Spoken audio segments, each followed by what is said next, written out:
வணக்கம் நண்பர்களே. நம்ம இந்த வீடியோ எதை பற்றி பார்க்க போகிறோம் அப்படின்னா, கால் முளைத்த கதைகள் எஸ் ராமகிருஷ்ணன் அவர்கள் எழுதியது. இந்த புத்தகத்தை பற்றி தான் தினையுமே நம்ம இந்த சேனலில் ரெண்டு வீடியோ அப்லோட் பண்ணிகிட்டு இருக்கோம்.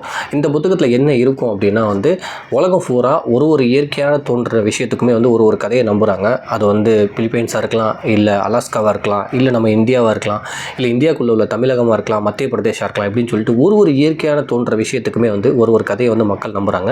அது பூர்வக்குடி மக்களாகவும் இருக்கலாம். அந்த கதையை அவங்கவுங்க ஜென்ரேஷனுக்கு அதை அப்படியே சொல்லிக்கிட்டே வராங்க. அந்த ஒரு ஊருக்குள்ளே அந்த மாதிரி உள்ள கதைகள் எல்லாத்தையுமே தொகுத்து தான் எஸ் ராமகிருஷ்ணன் இந்த புத்தகத்தில் சொல்லியிருப்பாங்க. இது ரொம்ப சின்ன சின்ன கதைகளாக தான் இருக்கும். ஒரு விஷயத்துக்கும் சூரியன் எப்படி உருவாச்சு, சந்திரன் எப்படி உருவாச்சு, நட்சத்திரம் எப்படி உருவாச்சு, பறவை ஏன் பறக்குது, அப்புறம் நிலா ஏன் நைட்டு மட்டும் வருது, இந்த மாதிரி நிறைய விஷயத்துக்கு ஒரு கதை இருக்குது. இந்த வீடியோலையுமே நம்ம ரெண்டு கதையை பார்க்க போகிறோம். என்னென்னா மீனுக்கு ஏன் செதில்கள் உண்டாச்சுன்றதை தாய்லாந்தில் ஒரு கதை நம்புகிறாங்க.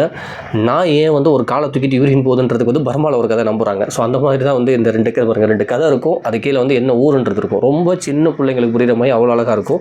ஸோ நம்ம இந்த வீடியோவில் போய் பார்க்க போகிறது இந்த ரெண்டு விஷயத்தை மட்டும்தான். மீனுக்கு செதில்கள் எப்படி உருவானதுன்றதை தாய்லாந்தில் ஒரு கதை நம்புகிறாங்க. அதை தான் நம்ம பார்க்க போகிறோம். ஒரு 2-3 வரி மட்டும் படிச்சுட்டு நான் கதையாகவே சொல்லிடுறேன். ஒரு பெரிய விவசாயிக்கு மிக அழகான மகள் ஒருத்தி இருந்தால். பார்ப்பவர்கள் எல்லாம் அவளை புகழ்ந்து பேசினார்கள். மிக அழகாக இருந்த அவளுக்கு இருந்த ஒரே ஒரு பொழுதுபோக்கு ஆற்றில் நீராடுவது தான். ஒரு ஊரில் ஒரு விவசாயி இருந்திருக்காரு. அவர் பெரிய பணக்கார விவசாயியாக இருந்திருக்காரு. அவருக்கு ஒரு பொண்ணு இருந்திருக்காங்க, ரொம்ப அழகான பொண்ணு. அந்த பொண்ணு அந்த ஊரில் எல்லாமே ரொம்ப அழகாக இருக்குன்னு சொல்லிட்டு இருந்திருக்காங்க. அந்த பொண்ணோட ஒரு பொழுதுபோக்கு விஷயமே என்னென்னா ஆற்றுல போய் குளிச்சுட்டு வர்றது தான். தினையுமே ஆற்றுல போய் குளிச்சுக்கிட்டு இருக்குது. இப்படி தினையுமே ஆற்றுல குளிச்சுக்கிட்டு இருக்கிறத பார்த்த ஒரு நண்டு என்ன பண்ணியிருக்கு, நீ ரொம்ப அழகாக இருக்க, எனக்கு உன்னை ரொம்ப பிடிச்சிருக்கு அப்படின்னு சொல்லி அதோட காதலை வெளிப்படுத்திருக்கு. அதுக்கு அந்த பொண்ணு அந்த நண்டை ரொம்ப கேலி பண்ணி ரொம்ப நக்கல் பண்ணி பேசியிருக்கு. நீலாம் என்னை காதலிக்கிறியா அப்படி இப்படின்னு சொல்லிட்டு. இதில் கோவமான அந்த நண்டு என்ன பண்ணியிருக்கு, அந்த பொண்ணை அதோட கொடுக்கால நிறைய இடத்துல கொத்திருச்சு. அந்த கொத்துன இடத்துலலாம் எரிய ஆரம்பிச்சோட இந்த பொண்ணு என்ன பண்ணியிருக்கு, அவசரமாக அது குளிச்சுட்டு இருக்க தண்ணி எடுத்து அந்த கொத்துன இடத்துலலாம் போட்டிருக்கு. அந்த தண்ணியெல்லாம் வலிஞ்சு முடிஞ்சோடனே அந்த இடத்துலலாம் வடுமாய் ஆகிடுச்சான்.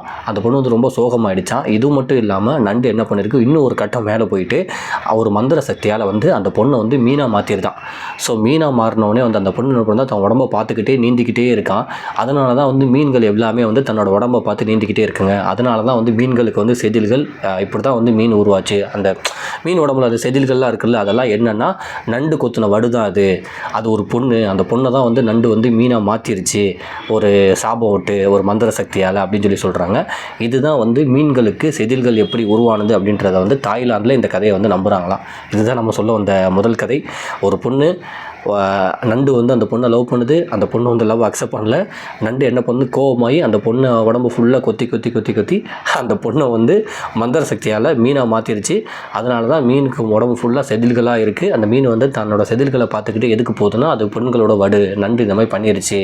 இப்படி தான் மீனோட செதில்கள் உருவாச்சு. அதுலேயுமே 2-3 வரிகளை படிச்சிடறேன்னா, அந்த மீனுக்கு செதில்கள் எப்படி உருவானதுன்னு சொல்லிட்டு. பெரு விவசாயிக்கு மிக அழகான மகள் ஒருத்தி இருந்தால். பார்ப்பவர்கள் எல்லாம் அவளை புகழ்ந்து பேசினார்கள். மிக அழகாக இருந்த அவளுக்கு இருந்த ஒரே பொழுதுபோக்கு ஆற்றில் நீராடுவது தான். ஒரு நாள் ஆற்றில் நீராடி கொண்டிருக்கும் போது கரையோரத்தில் இருந்த நண்டு அவள் அழகை கண்டு மயங்கி தான் அவளை காதலிப்பதாக சொன்னது. அவள் நண்டை கேலி செய்து சிரித்தாள். ஆத்திரமடைந்த நண்டு அவள் மீது பாய்ந்து அவள் உடல் முழுவதும் தன் கால்களால் கீறி காயமுண்டாக்கியது. பயந்து போன அவள் தண்ணீரை அள்ளி தன் மேல் தெளித்ததும் காயம் முழுவதும் வடுக்கல் போலாகிவிட்டன. அதை கண்ட நண்டு தன் மந்திர சக்தியால் அவளை ஒரு மீனாக்கி தண்ணீரில் நீந்துவிட்டு தன் வலைக்குள் போய் ஒளிந்து கொண்டது. அன்றிலிருந்து தான் மீன் நீந்தும் போது தன் உடலை தானே பார்த்தபடி வளைந்து நீந்துகிறது தாய்லாந்து. ஸோ இப்படி தான் அந்த மீனுக்கு செதில்கள் உண்டாச்சு. அதனால தான் அது தன்னோட உடம்பை பார்த்துக்கிட்டே நீந்துதுன்னு சொல்லிட்டு தாய்லாந்தில் இந்த கதையை நம்புகிறாங்க. இப்போ நம்ம அடுத்து பார்க்க போகிற கதை நாய் ஏன் ஒரு காலை தூக்கி மூத்திரம் பெய்கிறது அப்படின்னு சொல்லிட்டு, நாய் ஏன் ஒரு காலை தூக்கிக்கிட்டே யூரின் போகுது அப்படின்றது அதை பர்மாவில் நம்புகிறாங்களாம். உலகம் உருவாக்கப்பட்ட போது நாய்களுக்கு 3 கால்கள் மட்டும்தான் இருந்தன. அதனால் அது வேகமாக நடக்கவோ ஓடவோ முடியவில்லை. அதனால் மற்ற மிருகங்கள் நாயை கேலி செய்தன. இந்த குறையை தீர்ப்பதற்காக வான் உலகத்திற்கு சென்ற நாய் இந்திரனிடம் தனக்கு 4வதாக ஒரு கால் வேண்டுமென கேட்டது. இந்திரன் தன்னிடமிருந்த கால்கள் யாவற்றையும் மற்ற மிருகங்களுக்கு தந்துவிட்டதால் தன்னிடம் உதிரியாக கால்கள் எதுவும் இல்லை என்று மறுத்தான். ஸோ என்ன பண்ணியிருக்கு, நாய்களுக்கு முன்னாடி 3 கால்கள் தான் இருக்குமா, அதனால் ஓட முடியாதான்.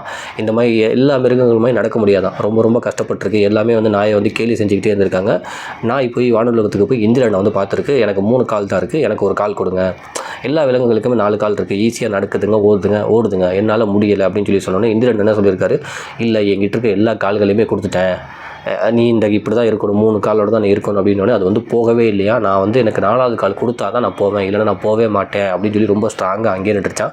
அதை பார்த்த இந்திரன் என்ன பண்ணாராம், சரி ஓகே இப்போதைக்கு என்கிட்ட கால் இல்லை, ஆனால் நான் உட்காந்துருக்கேன் நாற்காலியில் வந்து அந்த 4 காலில் வந்து ஒரு கால் எடுத்து தரேன், அது ரொம்ப ரொம்ப நான் யூஸ் பண்ணுற நாற்காலி, நீ அதை வந்து பத்திரமா நீ வச்சுக்கணுன்னு. சரி நீங்கள் கொடுங்க, நான் பத்திரமா அதை பத்திரமா பார்த்துக்கிறேன் அப்படின்னு சொல்லி சொல்லிச்சான். அதனால் இந்திரன் உட்காந்துருக்க நாற்காலியிலேருந்து 4 காலில் ஒரு கால் எடுத்து கொடுத்தாராம். அதை வந்து நாய் வாங்கிட்டு சந்தோஷமாக வந்துருச்சான் பூமிக்கு. அதனால தான் அதனால தான் வந்து யூரின் போகிறப்போ கூட அந்த காலில் வந்து யூரின் பற்றக்கூடாதுன்னு சொல்லிட்டு அந்த காலை தூக்கிக்கிட்டு வந்து யூரின் போதான். ஏன்னா அது இந்திரன் வந்து அவரோட நாற்காலியில் கொடுத்த ஒரு காலாக. இப்படி தான் இதனால தான் வந்து நாய் வந்து ஒரு காலை தூக்கிக்கிட்டு யூரின் போகுது அப்படின்றத வந்து பர்மா மக்கள் நம்புகிறாங்க அப்படின்னு சொல்லி இந்த புத்தகத்தில் போட்டிருக்காங்க. பர்மாவில் உள்ள கதை அப்படின்னு. அதுலேயுமே சில வரிகளை படிக்கிறேன். இந்திரன் தன்னிடம் இழந்த கால்கள் யாவற்றையும் மற்ற மிருகங்களுக்கு தந்துவிட்டதால் தன்னிடம் உதிரியாக கால்கள் எதுவும் இல்லை என்று மறுத்தான். தனக்கு இன்னொரு கால் உருவாக்கி தராவிட்டால் பூமிக்கு போக மாட்டேன் என நாய் பிடிவாதம் பிடித்தது. நாயின் நிலைமையை கண்ட இந்திரன், உனக்காக நான் ஒரு உதவி செய்கிறேன். நான் அமர்ந்திருக்கும் நாற்காலியின் ஒரு காலை எடுத்து உனக்கு பொருத்தி விடுகிறேன். அதை கவனமாகவும் சுத்தமாகவும் வைத்துக்கொள்ள வேண்டும். அது உனது பொறுப்பு என்றார். நாயும் சந்தோஷமாக இந்திரனின் நாற்காலியின் காலை வாங்கி பொருத்தி கொண்டு, இனிமேல் மூத்திரம் பெய்வதாக இருந்தால் கூட இந்த காலை தூக்கி பெய்வேன், அது அசுத்தப்படாமல் பார்த்துக்கொள்வேன் என்று ஓடத் துவங்கியது. அதனால்தான் நாய் இன்றும் யூரின் போகும்போது ஒரு காலை தூக்கி கொண்டு பெய்கிறது அப்படின்னு சொல்லிட்டு பர்மாவில் இந்த கதையை நம்புகிறாங்களா. இதுதான் நம்ம இப்போ பார்க்க வந்த 2வது கதை. ஸோ நம்ம நாளைக்கு அடுத்த வீடியோவில் வந்து இன்னும் 2 கதை பார்ப்போம். அது என்னென்னா வந்து காகம் வந்து ஏன் கத்திக்கிட்டே இருக்குது, காக்கா ஏன் கத்திக்கிட்டே இருக்குன்னு சொல்லி கம்போடியாவில் வந்து ஒரு கதை வந்து நம்புகிறாங்க. கண்ணீர் வந்து எப்படி உருவாச்சு அப்படின்றதுக்கு வந்து எஸ்கிமோவில் வந்து ஒரு கதை நம்புகிறாங்க. ஸோ இந்த 2 கதைகளுமே வந்து நம்ம அடுத்த வீடியோவில் பார்ப்போம். நன்றி.